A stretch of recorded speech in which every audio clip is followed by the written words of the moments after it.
l'honorable député de La Prairie. Merci, M. le Président. Écoutez, ça me fait plaisir aujourd'hui de parler du rapport d'impôt unique. Je vais en parler davantage plus loin, mais les Québécois le veulent depuis longtemps. Il faut venir pour comprendre pourquoi on veut un rapport d'impôt unique. Bien, parce qu'on n'a pas un rapport d'impôt unique, on a deux rapports d'impôt à faire, fédéral et Québec. Pourquoi? Revenons au départ. Vous savez, M. le Président, quand vous voulez comprendre de quoi souffre un individu ou comprendre un problème, il faut que tu fasses l'historique du problème. Alors, le problème commence en 1867, quand le Canada a été créé.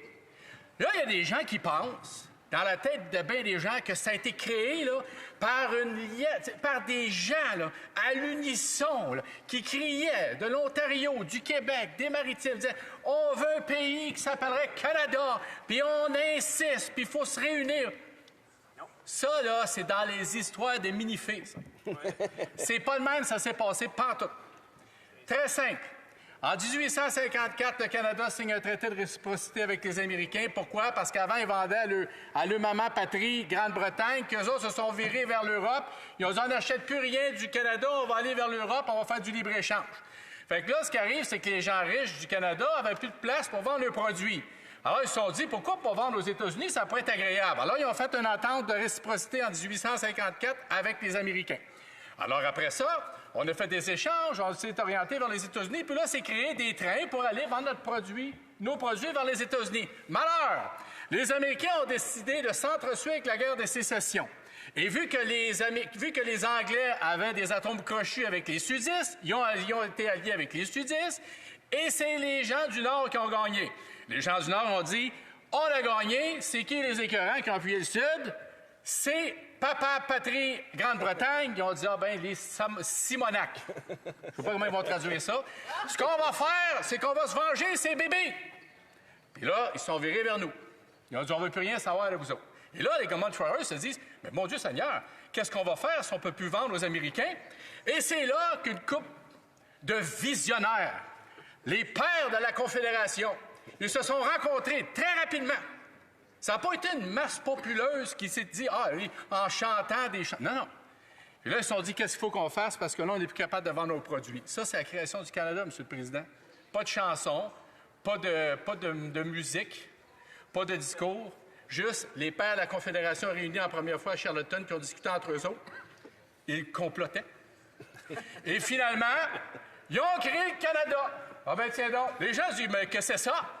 Et puis ça, le humoriste québécois disait toujours, le Canada est voué à l'échec parce qu'il est né de plusieurs pères entre deux mères.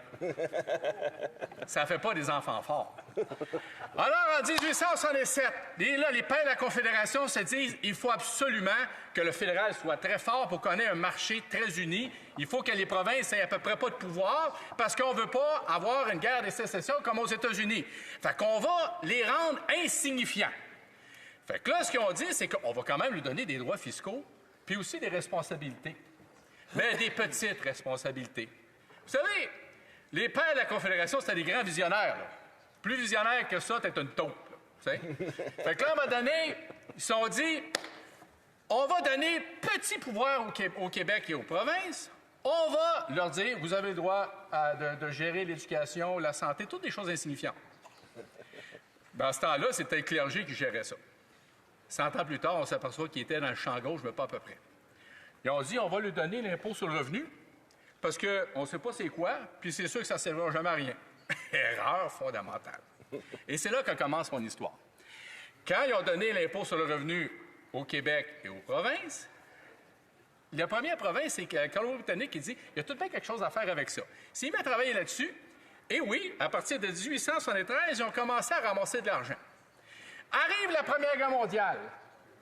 Le fédéral dit, tiens, je pense que ça peut être le fun, on va imposer le revenu pour financer la Première Guerre mondiale, 1917. Alors, ils se sont dit, c'est donc bien payant, cette affaire-là. Fait qu'après la guerre, on dit, on était supposé juste y aller en attendant la guerre, mais finalement, c'est pas pire. Fait qu'on va rester pour payer la guerre, la dette. Après, en 1929, ils ont dit, bon, on va rester parce que la crise est pas mal rough. La crise économique des années 30, fait qu'on va rester là. Et là, il étendait le tentacule. Il commence à s'installer dans un divan virtuel. Et là, arrive la Deuxième Guerre mondiale. Qu'est-ce qu'ils disent? Ah, subtil comme un 2x4 avec des clous dessus. Ils disent, écoutez, on va tout simplement rester là. Et après la guerre, ils ont dit, finalement, c'était bien le fun, cette histoire-là. On veut rester à jamais. Ils ont parlé de location fiscale et toutes les provinces se sont entendues en 1947, sauf l'Ontario et le Québec. Ils ont récidivé en 1952. Ils ont dit aux provinces, c'est terminé, c'est maintenant notre champ fiscal. Tout le monde s'est rallié, sauf le Québec. Toujours, le Québec est toujours à part des autres. C'est normal, on est une nation et un peuple.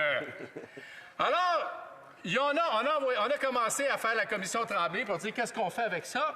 Et rapidement, il y avait un consensus au Québec qui était exprimé par Duplessis. Et en 1954, ils ont dit au Canada, tu vas te tasser un peu de ce champ fiscal-là parce que moi aussi, je veux m'installer là. Parce qu'on a des changements importants à faire dans l'administration publique, puis il faut absolument qu'on aille chercher l'argent. Et c'est pour ça qu'on a 2 rapports d'impôts à faire. Alors nous, ce qu'on propose, c'est qu'on ait un rapport d'impôts à faire. Ça veut dire quoi? Ça veut dire qu'au Canada, tu as encore 2 politiques fiscales. Le gouvernement fédéral et Québec ont des politiques fiscales, mais il y aura un percepteur, le Québec. C'est lui qui fera la perception de tout l'argent récolté dans les impôts sur le revenu. À la fin de l'exercice, le percepteur signe un chèque à l'autre gouvernement pour lui donner l'argent qui le découle de sa politique fiscale. Et aussi, celui qui n'a pas fait de perception va payer pour service rendu. Il y a un modèle qui existe déjà. Là, les gens se disent, mais ça n'a pas de bon sens. Écoute, tu sais, il faut que tu sois un petit peu plus visionnaire dans la vie. Là. Ça existe déjà avec ta TPS, TVQ, puis il n'y a personne de mort. C'était pas à l'agonie, puis les gens ne se promenaient pas dans les rues en disant, c'est épouvantable, on va mourir. Ben non. Ça existe, c'est le Québec qui perçoit la TPS pour le gouvernement fédéral. Et pour lui aussi, il y a un percepteur. Le gouvernement fédéral dit, tu vas aller chercher l'argent de cette façon, de cette façon, de cette façon. Il envoie un chèque à la fin de l'année et il envoie 145 millions à Québec pour dire, merci, il faut que tu payes tes fonctionnaires. C'est ça le truc. Pourquoi le percepteur devrait être le Québec?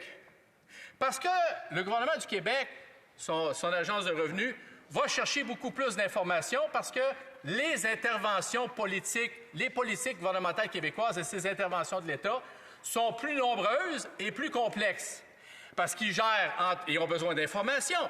Ils gèrent les garderies, ils gèrent les écoles, les soins de santé, ainsi de suite. Il faut qu'il y ait des informations à savoir où est-ce qu'on va donner ces services-là. Alors, les données sur l'impôt lui permettent de réaliser ça. Autre chose, bien, par exemple, ils utilisent ça pour les prestations de soutien d'aide alimentaire pour les personnes qui se sont séparées. Et donc, ça, c'est utilisé par le gouvernement du Québec pour justement retenir à la source et donner au conjoint ou à conjointe qui a droit. En plus, si Québec continue à faire la perception, elle ne perdra pas une compétence qui exige, justement, qui est exigée dans la perception. Elle garde sa compétence. Alors que si Ottawa cesse d'être percepteur au Québec, mais il fait la perception des autres provinces, il n'y a aucun problème, il va conserver cette compétence-là. Et en plus, le Québec, les Québécois veulent que ce soit le gouvernement du Québec qui gère cette perception-là. Il y a une motion à l'Assemblée nationale qui a été votée le 15 mai 2018, à l'unanimité. Même le très fédéraliste Philippe Couillard était là et a voté 2018, le 15 mai, et même en avant. C'est moi qui avais déposé la motion, je me rappelle, j'étais là, député de Sanguinet, et je voyais Philippe Couillard devant moi, l'ultra-fédéraliste, avoir un sourire. Et il savait ce qu'il faisait et il trouvait ça bon. Et en plus, on disait dans la motion que la perception serait faite par Québec. Alors, pourquoi faire ça? Il y a des économies de temps, des économies d'argent. Selon l'économiste François Vaillancourt, faire des impôts pour un Québécois, ça prend 10 % plus de temps que si tu ne faisais qu'un impôt. C'est prouvé scientifiquement avec des modèles économétriques. 10 % plus de temps. C'est pas 50 % plus de temps, c'est 10. Parce qu'à cause de la technologie, ça se trouve être 10. 10 c'est quoi? C'est 39 millions par année pour les Québécois qui font faire leur impôt. Et les entrepreneurs, pour eux, c'est 99 millions de gains. Et en plus, on dit que les entrepreneurs doivent avoir moins de paperasse à faire. Il faut les aider. Bien, la façon de les aider, c'est qu'il y ait juste un rapport à faire, beaucoup plus simplifié. 99 millions de gains. Finalement, quand tu traites un rapport d'impôt, puis tu as le fédéral qui a son rapport, puis Québec qui a son rapport, tu n'as pas besoin d'avoir un doctorat en maths pour comprendre que tu as deux personnes qui font la même job.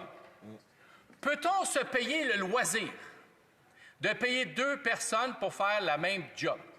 287 millions de gains annuels qui seraient séparés par le gouvernement fédéral et par Québec. Tout le monde y trouverait son compte. Et donc, il faut comprendre que c'est payant pour tout le monde. Et là, je ne parle pas d'économie de temps. Quels sont les arguments qu'on entend contre? Bien, d'abord, on entend les emplois. Parce que tu dis, si tu as deux personnes qui font un job, bien, nous autres, on se dit, hey, pourquoi il n'y aurait pas juste une personne qui ferait la job? Il me semble que c'est pas fou. Là, tu dis, ouais, mais il y a des gens qui vont perdre leur emploi. Oui, mais attention, il y en a qui sont recrutés par Québec parce que Québec aura besoin de plus de monde parce qu'il y aura un traitement plus lourd à faire. Donc, il y a des gens qui vont aller travailler à Québec. Très simple d'avoir les mêmes conditions de travail qu'il y avait au fédéral. Deuxième des choses, on est au 21e siècle, à la deuxième décennie, troisième décennie, et on ne parle pas de chômage de 13 et de 15 comme on a connu. Vous êtes jeune, Monsieur le Président, mais je suis sûr que quelqu'un vous a raconté dans les années 80 où ce que tu avais beaucoup de chômage. C'est fini ce temps-là. Le problème actuel, c'est une pénurie de travailleurs. Le gouvernement n'arrête pas de dire « Ah, les passeports, c'est pas facile, on a une pénurie de travailleurs. » Là, je vois, mais les gens à l'Agence de revenus du Canada, ils n'ont pas de service. Ah, bien, que voulez-vous, il y a une pénurie de travailleurs. Oui, mais les gens à l'assurance-emploi, ils n'ont pas de service voulu. Ah, que voulez-vous, il y a une pénurie de travailleurs. Oui, mais les gens à l'immigration, là, ils envoient ça des gens qui travaillent même plus là. Ah, que voulez-vous, il y a une pénurie de travailleurs. Allô? Allô? Moi, je vous dis, tu as un bassin de travailleurs et travailleuses extrêmement compétents qui sont dans la machine gouvernementale, qui peuvent soit rester à l'Agence de revenus du Canada parce qu'ils ont besoin de plus de monde. Ils peuvent aussi travailler sur des innovations fiscales. Ils peuvent aller travailler ailleurs dans la fonction publique. Puis en plus, si c'est fait de façon graduelle, ils peuvent tous s'en aller éventuellement de façon avec attrition, en prenant leur retraite tout doucement. Ah, ça ne tient pas la rampe. Là, il y en a qui vont dire, ouais, mais c'est parce que le fédéral reçoit et donne de l'information des autres pays parce que, tu sais, tu ramasses les impôts, il faut que tu parles à d'autres pays pour ne pas faire une double comptabilisation puis une double imposition. Mais là, si Québec et percepteur, ils n'ont plus ces ententes-là. Ben oui, on va dire aux États-Unis, hey, écoutez, avant, c'est le fédéral qui donnait ça, ce service-là, mais là, c'est Québec. Fait que vous n'avez plus d'entente. On dit, ben voyons donc, je vais me trouver avec une zone franche au Québec. Des gens vont partir de chez nous, vont aller au Québec, puis vont aller travailler, puis j'aurai plus d'informations.